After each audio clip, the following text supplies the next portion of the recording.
change has a reason. Baby, let it come to you. Every soul, every season lives outside of status quo.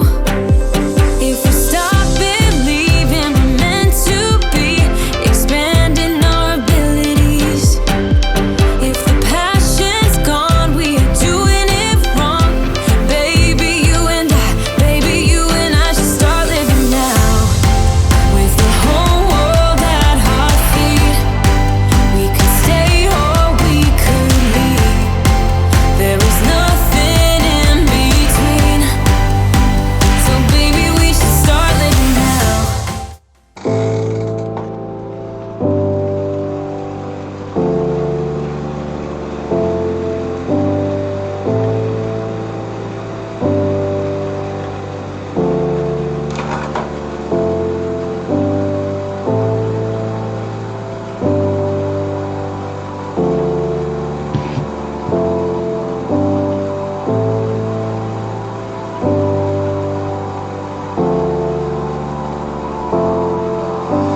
Alright folks, welcome back to the vlog. It's been a while.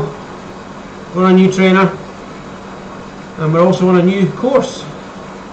So we've got the Elite Direto and we're on Zwift's new Stand in Sequoia course, and we're also going for 3. We're on a new training session. So today we're doing 1 minute over unders with a little build up, take us up to threshold.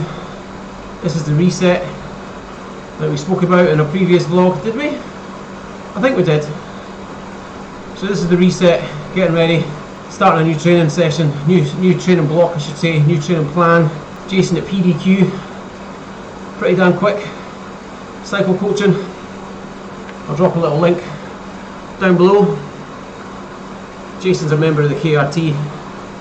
He's also a level 3 British cycling coach based down in Newport, down in Wales, and he's agreed to take me on as a new client and take me through the tail end of this year into the spring with a bang hopefully, and getting ready to build up all the way through to the autumn next year for the Worlds 2020 in Vancouver, Canada. So we're on the new S-Works bike in Zwift. Well, it's not new, it's new to me. I purchased it a couple of days ago with the drops. You see the drops? 1,355,000. A little white figure on blue, that's the drops. Lots of videos on YouTube about how you earn drops on Zwift. So nice and steady, 5 minute warm up, and then we're going to start the ramp 2 minutes at a time, continuing pretty much at the wattage that we're doing just now, and then we're going to go up into zone 2, then into tempo, and then pushing closer and closer to threshold, and then we'll start the over-unders.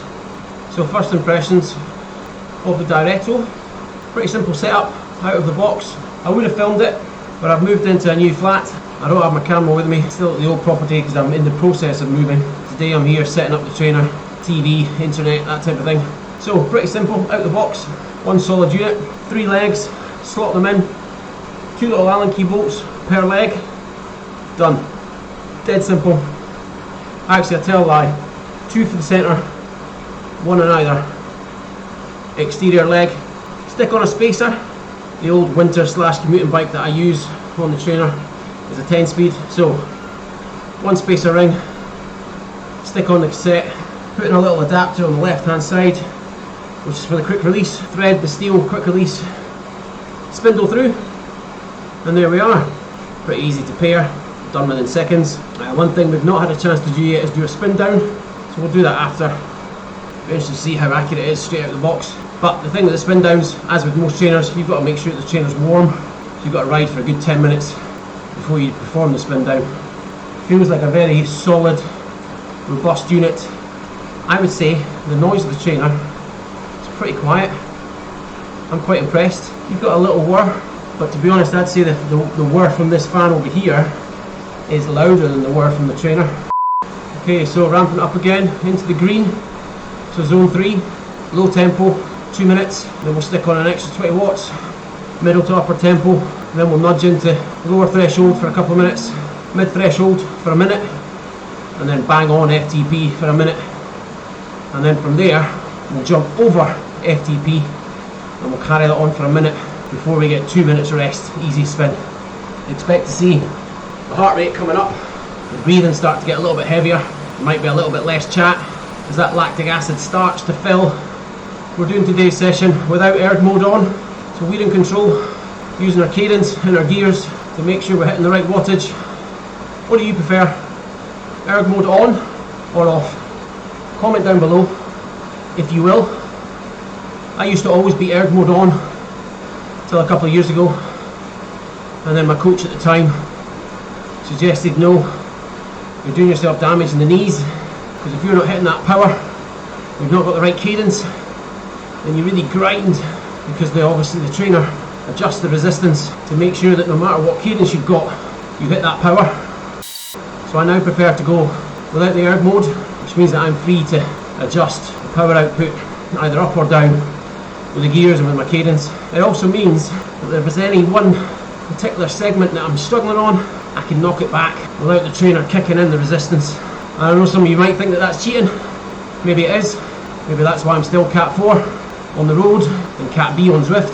Maybe I'm not pushing hard enough, but I'd rather get to the end of the session in one piece and be able to walk the next game day. Anyway, that's my thoughts. What's yours? Comment underneath, please. Starting to get a bit hot in here. Window open over there. Fan on full down here. But I think new build property, heavily insulated, lots of residual heat. I might need to purchase another fan. Stick another one over here maybe. A little bit spoiled of late. Always working out in the garage. We're out on the road. We're not even winter yet and I'm back inside on Zwift. However, as I've said many times before, the benefit of Zwift is if you're time crunched, you can still train. So right now, I'm waiting in for a delivery of a washing machine. Meant to be here by now. It's now running late, quite late, so I can train. Whereas before Zwift, I wouldn't have been able to do that. Certainly don't have time to get out on the bike, just in case they appear. So that's the beauty of Zwift. Still get my session in. Okay, 1 minute on FTP now.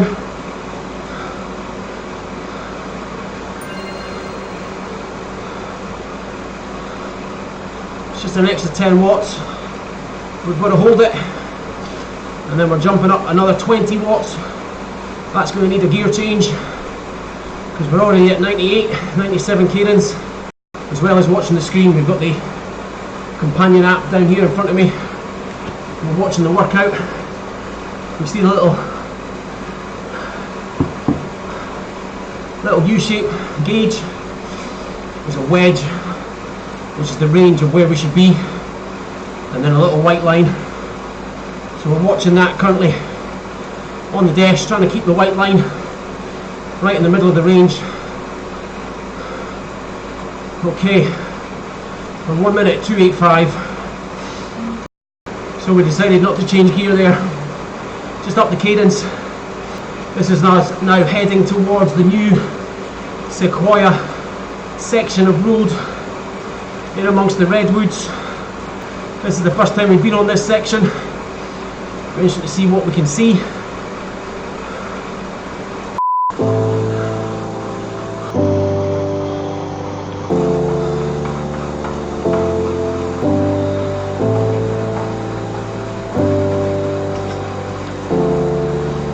Spin down. Okay, here we go. 4 by 1 minute. Minute on, 2 minutes off. You ready for this?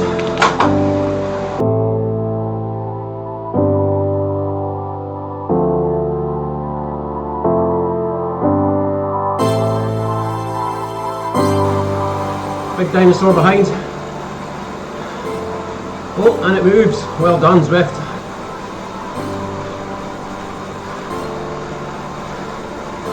Freddie's going to love that. My son, as you expect with any 7-year-old, quite into his dinosaurs.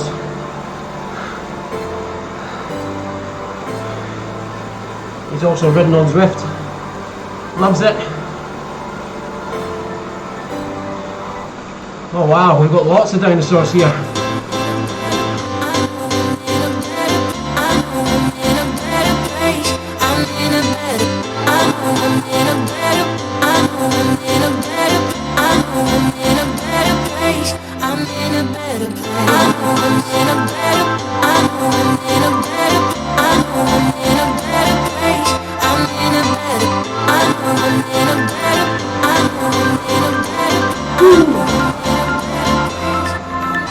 Okay, so that's the first block done. We've got 2 blocks to do. 5 minutes. Super easy now. So 40 minutes in, I can feel the fan. It's on full. I'm getting a good spread. It's just maybe not quite close enough. But that's the thing. If you do a lot of indoor training, you find your optimal positioning both on the bike and with the setup with the trainer, etc. And then once you've got it dialed in, you don't move it. But as I said at the top of today's video, this is a brand new ride, brand new setup, first ride.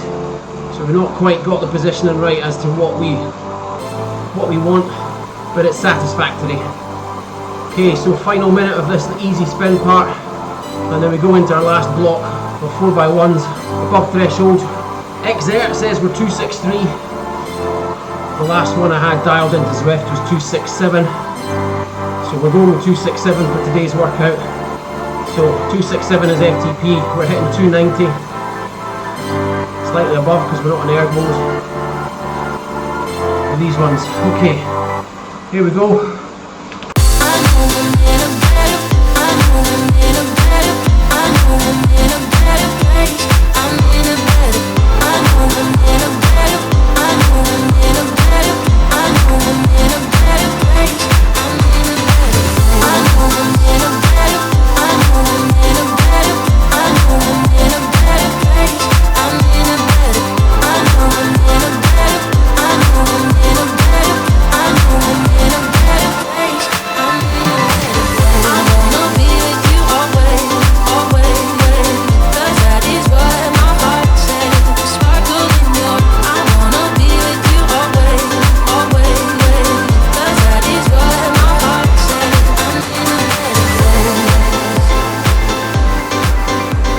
Saddle, get the rip, get the speed up, and then check it down on the app here where that little white line is, and try and keep it steady. Just jumping about all over the place here. That could be the trainer needing the spin down, the calibration, or it could be my legs. But we've got 20 seconds left. All the way to the line here.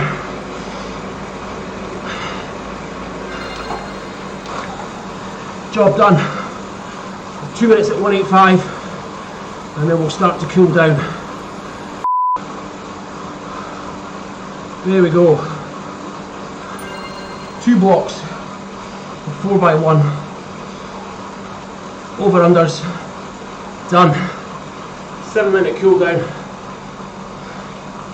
Easy on the legs, easy on the cadence. Good little workout in the legs to start off.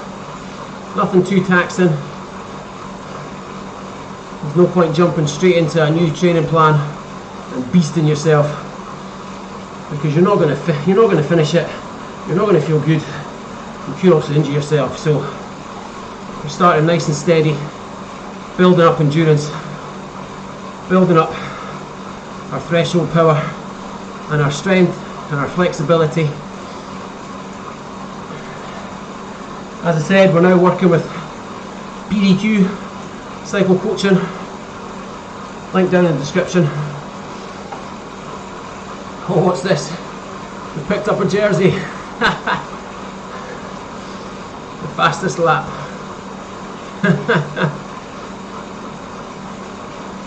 That either means nobody's going in this direction. It probably means no one's going in this direction. That's funny.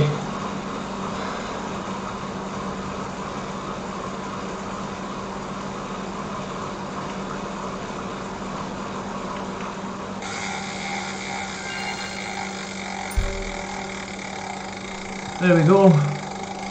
So 1 minute over under session with build-ups. 4x1 minutes. All done. Out into Sokoa and Sands, and then a little bit round the old. There we go. Job done. So listen guys, that's going to be it for today's video. If you have enjoyed it as ever, please drop me a thumbs up. I always appreciate the support. So hit that like button, tickle it, smash it. You know the drill. Share the video, spread the love, subscribe to the channel. If you're not already doing so, make sure to use the notification bell. And then as ever, I'll see you soon for some new videos. Ride on.